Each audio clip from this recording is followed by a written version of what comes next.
friends and families around the world, and welcome to another edition of Our Kids Play Hockey. A very special episode today. I'm joined by Christie Burns. I'm Lee Elias. You know, NCAA hockey features some of the most intense rivalries in the sport.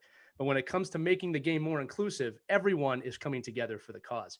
That's why today we're joined by WCHA Vice President and Women's League Commissioner Jennifer Flowers, who is also the chair of a new group called College Hockey for Diversity, Equity, and Inclusion, which features over 25 members, including coaches and student athletes, representing every Division I conference in the nation.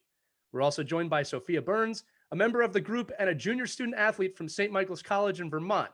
Sophia is also Christie's daughter, thus making this the perfect episode of Our Kids Play Hockey and appear on the episodes. One day my son will appear.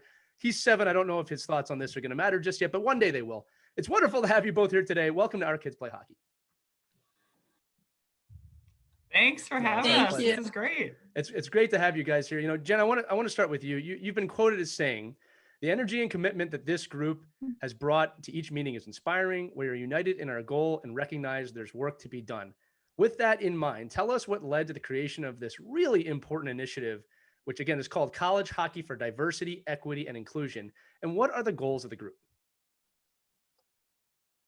Yeah, so that quote is spot on. It still is. You know, I guess it's been over a year now, Lee, since I think everyone in the country was having some real difficult conversations and really reflecting on maybe where each one of us is at in the DEI journey and what role we could have in potentially making a difference. And my commissioner colleagues and myself, we started talking about what are we doing? And I think that the thing about college hockey that's so unique is that we have a very different platform than many other college sports because most of us are part of single sport leagues.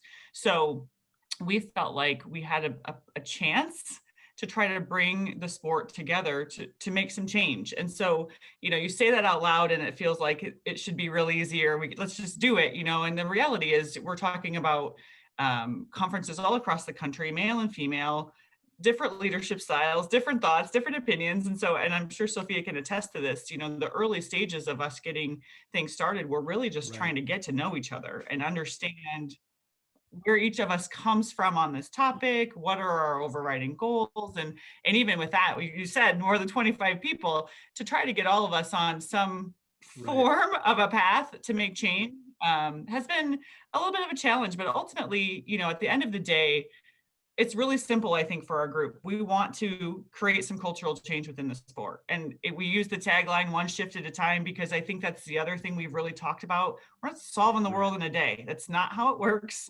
We want to create a long-standing group that's focused on making hockey better. And our focus is clearly college hockey, but we believe that extends to the sport in general. Whether it's the professional leagues, whether it's the youth leagues, there's a real opportunity right now for hockey to self-examine, get better, have conversations that we haven't really been having. And it's been an incredible year so far. We're gearing up to release our first sort of initiatives, if you will, this fall as we kick off the 21-22 season. So inspiring is an understatement. Every meeting we have, I walk away feeling like we're going to make some change, and whether it's change for everyone, I don't know, but it'll be change for some. And that's great. Jennifer, I was really impressed by the response that you received too. It really seems like these college athletes are really committed and really want to roll up their sleeves and evoke some change. And I popped my head in on one of your Zoom meetings just because I was curious about participation, and that screen was full. I couldn't believe all the faces that were on that screen. Sorry, I did that to you. Yeah, the commitment is real. I think that's what you find, right? When you're in a topic or in a space that people are passionate about. The core group of our membership, of our committee membership, shows up every time because they mean what they say. We're not just checking a box. And I think that was the other thing that, you know, we came together like last September. It's been almost a year, but we didn't even kind of formulate anything or put anything out until February, late January, February, because it isn't a check the box for us. It really is a project. It is ongoing, and our loudest and strongest voices are student athletes. And if that doesn't give you some sense of like excitement that, you know, this generation is prepared to change the world, then, that's part of why it's so inspiring. Jen, you every bring a day. great point. We talked a little bit before the episode about how communication is key with any issue, really. And what's amazing to me about the country right now is that it's so divisive. And the idea is that people are set in their ways. And it's funny because the older I get, the more I can see that coming in. Like, I know what I know kind of thing. And conversations are not happening enough. And it seems like people are always surprised. And Sophia, this is where I'm going to transition to you, that the university level is where new ideas come from. And a lot of people fight that, unfortunately. But I think it's wonderful that the university system is really spawning things like this. And really, you're starting the conversations that need to be had that are really going to change the future, right?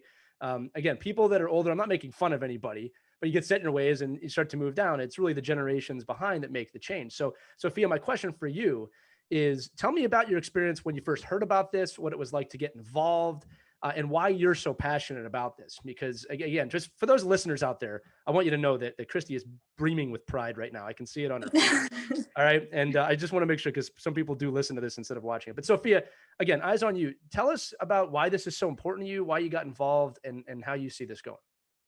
Well, my coach first approached me with the idea of the group when it was first in the growing phases. But ever since when did you write the first Puck Hog? You were 8. I was 8. So we started reading to schools, and we live in Syracuse. We go to the city schools. Yep, there it is, Puck Hog. I got a copy I'm holding up. And a lot of the kids in the city, they never heard of hockey. It wasn't something they're exposed to, whether that was because it's an expensive sport. There's not a lot of diversity within hockey. There's not a lot of people that look like them that play hockey. I think there's, as of like 2020, there's maybe like 43 players of color out of 700 professional NHL players. And I mean, it's so hard for them to get out there and be exposed to it, but we would go and we'd read the book to them. And it's the most rewarding experience. Like, you got so much out of it, like showing them this new sport. And we would give them the little knee hockey sticks, and we'd play knee hockey. Or I'd bring my like ice stick, and I'd stick handle, and they thought it was so cool. And that's really where my passion stemmed, because I saw their eyes light up, and I want them to be able to play the sport that's given me so much. And hockey's just like my favorite thing in the world. So if they want to be able to play, they should be able to. And I don't think the lack of inclusion, the barrier there, should be what prevents them from doing it. Right. And we recognize that hockey can be expensive. And we were in areas of, socially, economically disadvantaged communities. And just because they can't afford it, it's such a huge barrier for them. And we were thinking, what can we do? So, we brought the knee hockey sticks in, but we just would think, imagine if they could step on the ice. I know. What they would feel, what they would experience, what you experienced when you were a little kid. We wanted that for them. So when this opportunity came, I know we talked about it and we thought, maybe this will help open some doors for kids who, it is the greatest sport in the world, we think anyway. Yeah. And every kid should have an opportunity to play. So maybe this will help. Yeah, I know so many of them asked me just so simply, like, what's it like to play hockey? And I'm like, it's like the best thing ever. Like, it's addicting. Yeah, I wish they could just be able to do it as easily as, a lot of us were. Right. And there are a ton of initiatives out there that are working towards that. And you're absolutely right, Sophia.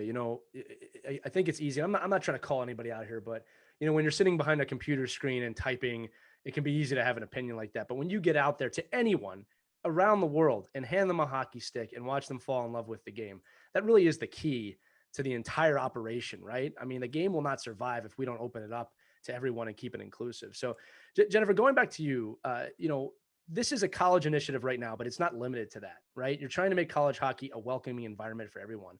But what can be done to inspire positive cultural change in every rink in America, right? Because again, while the WCHA and this commission is leading this, I doubt it's just to keep it within this bubble, right? You're looking for an initiative that's going to span the globe.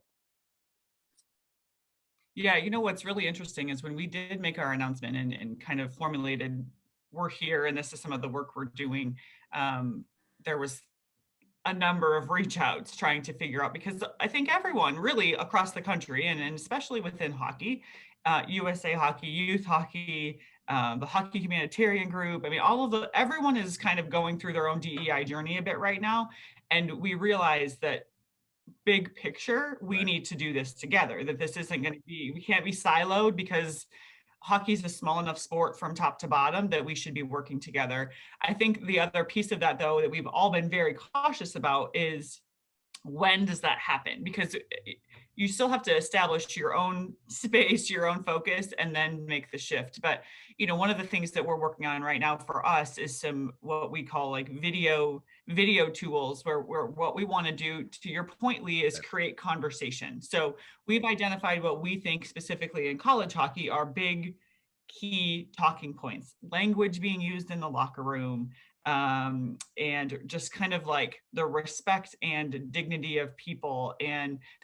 So we're creating these videos that our goal is to have them shown in every locker room and have some conversation around them. Here's a couple of questions, because what we hear from some coaches is, I'd love to have the conversation. I'm not comfortable starting it. I don't know where to start it. I don't know how to, and that, absolutely, we all feel that way at times, right? You don't want to say the wrong thing. And I think that's a very real feeling from folks when we get into the conversation. So we're trying to create these places where we can say, here's a start for you. Have the conversation in your locker room, because oftentimes it's just something that people haven't thought of. Put yourself in someone else's shoes for a while. And that type of thing, we believe, could also translate in either direction.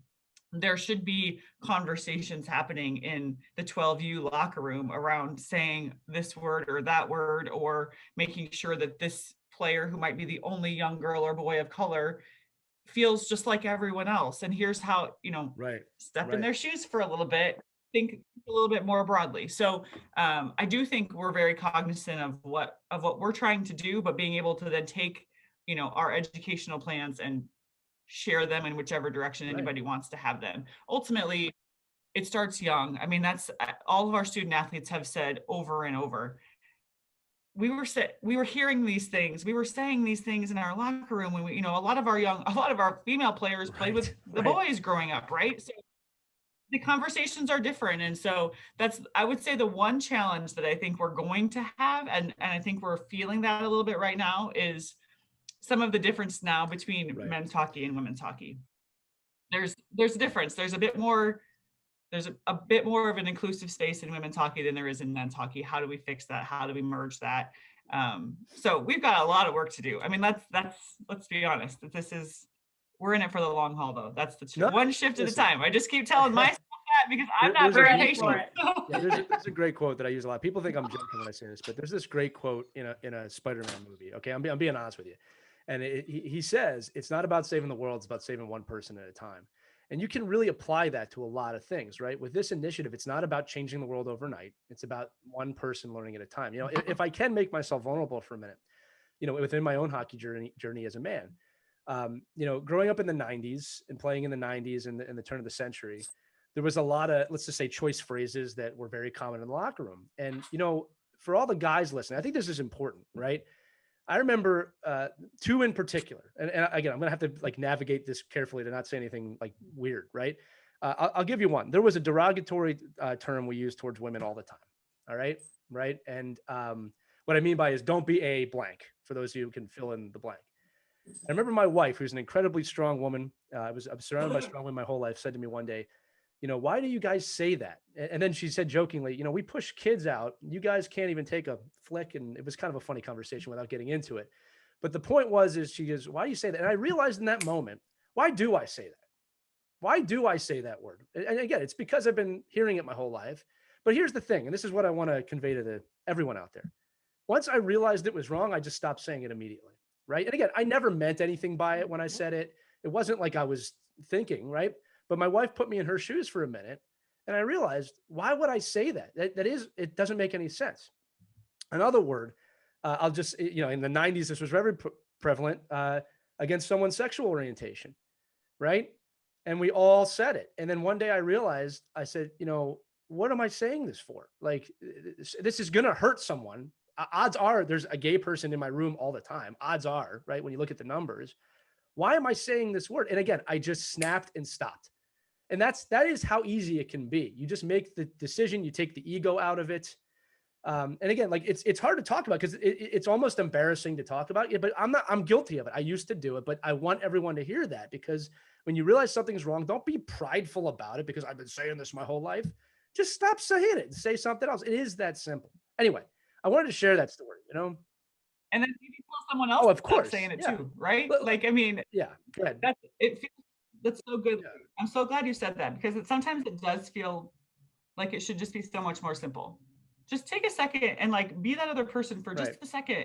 And it doesn't mean that you don't, No. it doesn't mean you're a bad person. It just means like maybe you Right. didn't think about that. So if you think about it, and then next time you hear someone else say it, You know, encourage them to think yeah, about it. Jen, because they here's the funny thing that. about it is that everyone can be called something that's going to bother them, right? Like I'm Jewish, all right? I'm Jewish. I've been called derogatory terms towards that. And it's like, I think about it, it's like, what makes it okay for me to say this term, but I get upset when someone says that term? And again, it's a big hypocrisy at the end of the day. But the key is this, because I don't want anybody to try and think I'm being extra right now. All right. The point I'm making is that you said it. You got to put yourself in someone else's shoes. Take the ego out of it for 5 seconds, right? If you have a problem with someone saying, hey, don't say that, the problem's with you, right? Like there's a reason you might be hurting someone. And again, this opened up my brain. Again, I'm not trying to sound like a hero. I'm really not. It's just, I remember when my wife kind of like really made me think about that. And I realized all the things I might've said in my life that might've been offensive. And the thing is this, I can't change that. All right. But I can change it for the future. Right. I can't go back and change it, but I just made a decision. I'm not going to say that word, even though I never had any intention of hurting someone, but I've said that around women. I've said I'm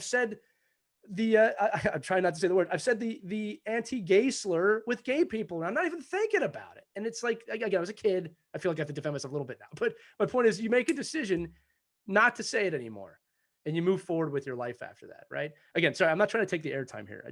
I thought that was important for people to hear that it's embarrassing, but the other side of this is so much better than staying in it, right? Right? You don't realize how much that can really bother people or someone in the room that maybe isn't out or just doesn't say anything. In fact, women put up with this for so long. I don't understand it, to be honest with you. All right, now I am talking too much. You guys take over. All right.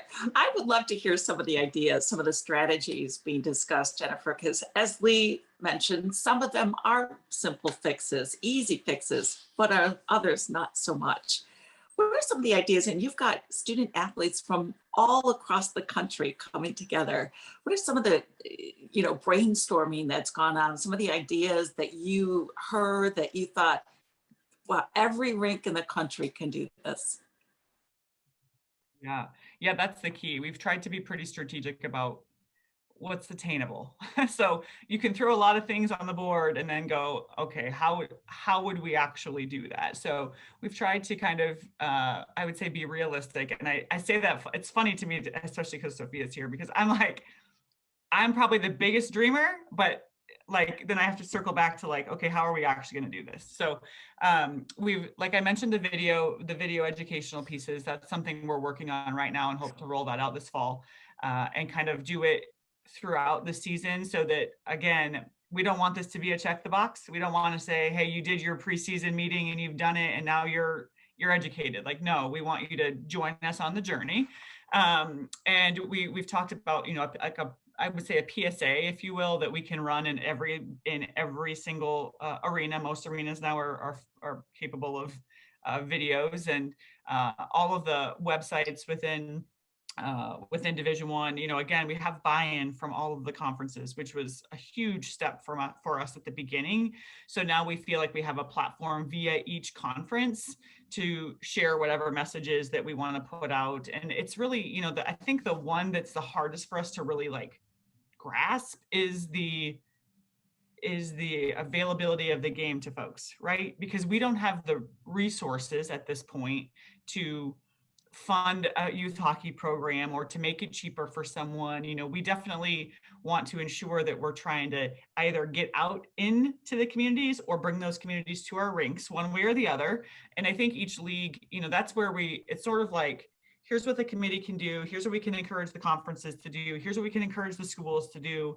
And where do we all fit in that hierarchy? Because our small committee isn't going to get all of these things done. But if we can provide maybe the foundation or the playbook for how we can do it, or take the lead on, putting some of it together, there are a lot of schools and conferences that are already doing things like this. Now we're just trying to loop it together and maybe showcase it more so that folks know what's going on. But I think, and Sophia, I would love for her to chime in here too. Like, it's just been, there's so many great ideas because there's so many people who are really committed and passionate about trying to make it better. Yeah, and we're still in the working processes of the videos, but we do want to keep them kind of like short, but yet educational, informational, kind of giving us our voices to stream out to all these teams, especially the younger ones, because that's where we found that it stems from.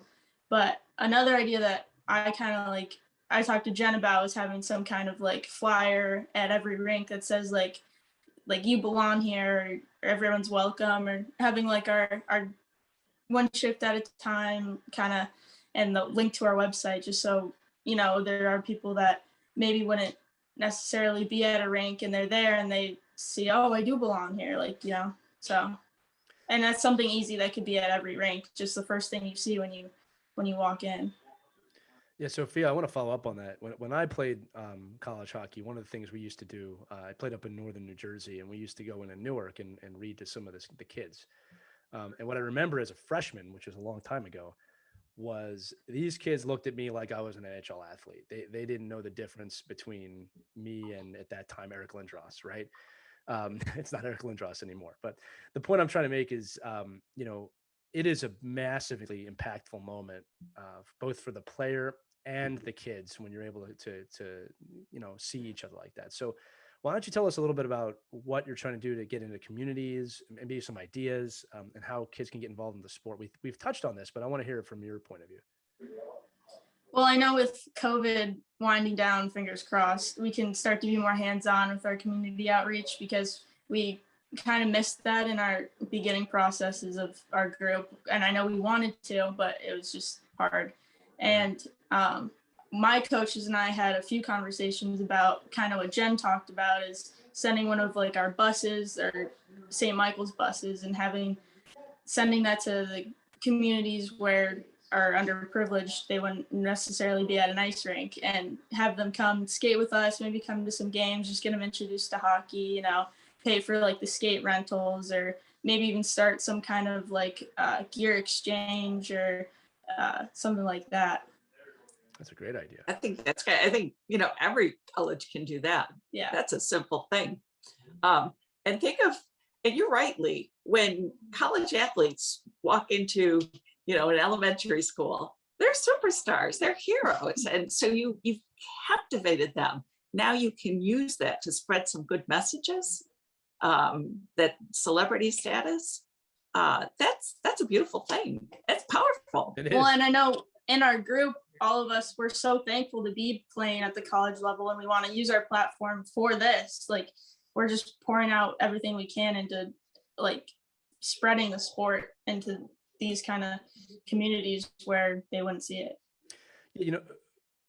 Yeah, one of the things we talk about in our league often when I meet with the teams is the responsibility that the players have to keep the game going. I mean, that's the word that I use. I think it's a responsibility now of this demographic of, of college women specifically, to encourage, promote, help, support, whatever those words are, because that's the way that it happens. And so that's the challenge kind of, back to all of our college athletes is you have a platform, you also have a responsibility that like someone kind of did that for you. And we're not asking for a lot, but if, to everyone's point, they walk in once, they come into one rink, the eyes of those young people light up so quickly that the impact even an hour has is immeasurable. So we need our college athletes and our college programs to really invest and buy into that type of process, because it will help. Right, you have to send the elevator back down, right? One of the things I love about NCAA hockey and just college hockey in general is it always has separated itself a little bit from basketball and football and some of the other major sports. in the sense of, the student athlete moniker, right? Now, when I played college hockey and coached college hockey, I took the student part of that super, super seriously, right? And I think most colleges do that at both the men's and women's level, right? And one of the things I want to impress upon our audience, and again, for some reason, I always felt like this was a little bit forgotten or backwards, but we talk on the show all the time about hockey is a vehicle for your growth as a human being, right? But we almost kind of put that sideways to like, yeah, but they could play here, or yeah, but they could play there. And I just think that long-term value, look, if you get to the NWHA or you get to the NHL or you get to play somewhere beyond college, that is amazing and it's awesome. And I wish that for everybody that wants it. But the truth is the skills you learn in hockey transcend hockey. All right. And at some point, all of us have to stop playing, right? At some point. So the lessons you learn, the lessons you give, and what you give back to your community is maybe the most enriching part of that, right? Again, I remember a lot about playing. I remember the look on those kids' faces when we read to them. I remember giving back. I remember when something changed for the better and it affected a whole group of people, right? That's the type of stuff that really impacted me and made me make the choices, that I make today. Now, with that in mind, guys, I do want to do this because I want to give our audience some practical advice or examples. Our audience comprises of, hockey players, hockey coaches, and hockey parents. So Sophia, one of the things I wanted to ask you, and this is actually a really important question. When we look at locker room culture, right? You're in the locker rooms right now, right? What are the things that need to change? Because I guarantee you people listening to this, are either, as you said, Jen, maybe a little worried about bringing it up. Maybe they're not even aware, right? So I want to make sure that in a conducive conversation, we bring some things up that maybe need to change. Maybe people don't realize have to change, and maybe some ways to do that. Yeah, well, I think of my team now, and I love my team. Like, I think they're all so excited about what we're doing with this group and everything. Like, they want the change too, and they understand that, again, we have this platform. We want to bring good and do more for hockey. But I think of when I was younger and I was on the boys team, and that's kind of where most of my stories of seeing like exclusion really stemmed from. Was a lot of times kids, a lot of them say what their parents say, or they say things that maybe they see a player of color and they're not used to seeing it. They say stuff like, oh, they don't belong here. Like little kids saying just bad things because they are not educated differently. So I think that's why we want to do these videos. And it also starts with coaches too, coaching these kids at the young level, not stopping it or not, because they're in the locker room. They hear things. I know they're not in the locker room 24/7, but Yeah, especially when the teams are mixed, the girls and boys. Yeah, it can get challenging. There were times when, and the boys on her team were very protective of her, but when she got out on the ice, the opposing teams would go after the ponytail. And that was their mark. The ponytail was the mark. Get the ponytail off the ice. Yeah, so I'm not sure if that still happens. Maybe they're more accepting of it, but yeah, you felt a lot of that when you were out there, especially when you're playing a team that wasn't mixed with boys and girls, and it was an all boys team playing a mixed team, and the boys on the other team didn't understand why are there girls on your team? So that culture needs to change. It needs to be more accepting. Girls are fantastic hockey players, and boys who don't get that, they need to understand. And once she's out on the ice, they prove it. But that initial sight sometimes is difficult for them to accept. So let me pose this as a question. All right, my groups have done a lot of work with women's hockey. We've tried to support that side of the sport as much as we possibly can. And here's something that I've come to realize as a man, right? Which I think is part of this conversation, because like both sides, gender-wise, have to kind of work together here to make this succeed, right? And it's a form of a question. All right, when you see a female hockey player, person of color, anything like that, do you identify them as, oh, that's a girl playing hockey, or do you just see a hockey player? Right. And that's kind of something that I've realized, right? So, Sophia, to your point, I've come to realize that, yeah, of course I notice the ponytail. I'm not going to say I don't see that you are a female, but I just see a hockey player now, right? That's just the way you have to look at it with anyone on the ice, right? The same thing is, the argument, I think this is such a silly argument I hear this all the time, like, oh, the pro women's league is ridiculous. They're never going to make as much money as the men. I'm like, that's so not the point of women's professional hockey or NCAA women's hockey. It's nothing to do with making millions of dollars. It's they are hockey players, period. Right? Is my thinking wrong with that? Is that something that I guess men can realize too? Is like, the arguments boggle my mind sometimes. You know what I mean? I just want to, let me get your thoughts on that, obviously. It's definitely, I mean, and it's not just a hockey thing. I mean, that's the thing. I think, thankfully, there's more and more opportunity for men to see women in a competitive sports environment and see them thrive and be successful and see how talented they are. It doesn't matter what sport. So do I wish we could stop saying, oh, look at that great woman player. Look at that great. She's so great. I'm surprised she's great. Like, at some point, I hope we're past that. I hope it's just, man, she's a great player. Man, he's a great player. And it's not like, I can't believe she's so great. She's a she, like there's the connotation that comes with that. We have phenomenal players in women's hockey, and is there work to do from a professional standpoint and all that? Of course there is, but women's hockey is very young. I mean, that's the other thing. The men have had years upon years you could say to build centuries their at this sport, point, and we're just getting, yes, exactly. But to your point, Lee, everybody has to come together. Like that's the thing. We're not going to make change. We're not going to get people's minds to shift a little bit. We're not going to get people to kind of open up and see it all if we're not doing it together. As a woman who's advanced in a career that is very male dominated, and Christie, I'm sure she's gonna say the same thing.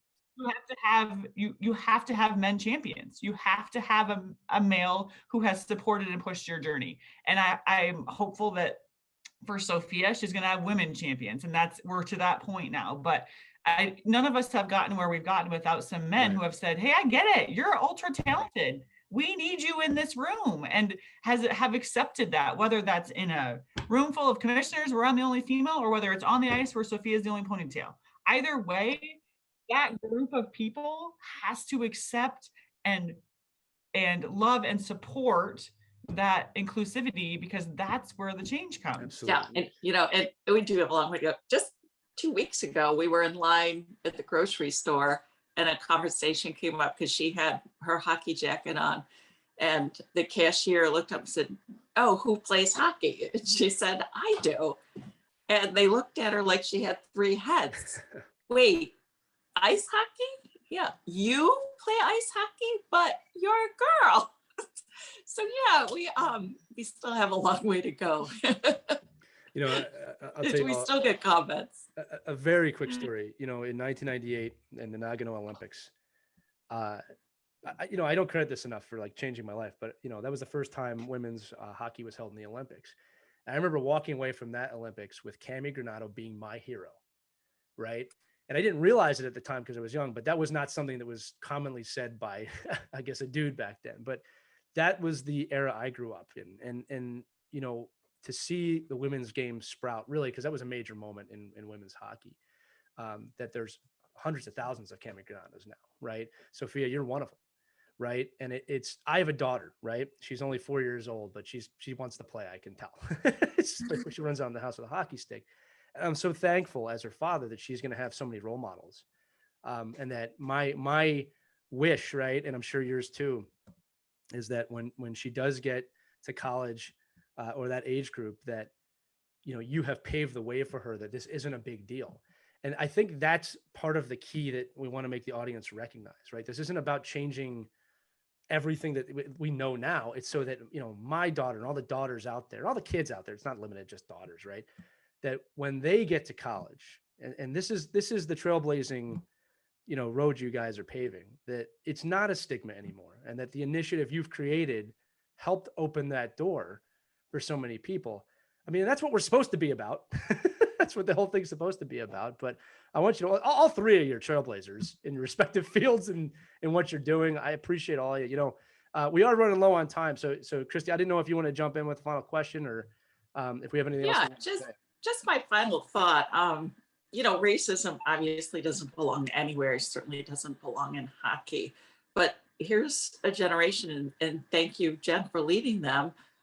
They can move the puck forward, break down those barriers, and make hockey available for every kid who wants to play as it should be. So I thank both of you. I'm really proud that you're part of this. And Jennifer, thanks for leading this generation to carry the puck forward. And really, the sky's the limit. Yeah, I appreciate that. Sophia's amazing. Our student athletes are amazing. We know we're making change, and that if we can stay patient and really stay true to like that, this is a journey for us. So that, as Lee said, we hope that some of these things that we're talking about right now in 5 years and 8 years and 10 years, it's a different conversation because we've advanced past having to educate about some things. Maybe we've achieved that and now we're really living it differently. And I'm really proud to be a part of this group. It's phenomenal people.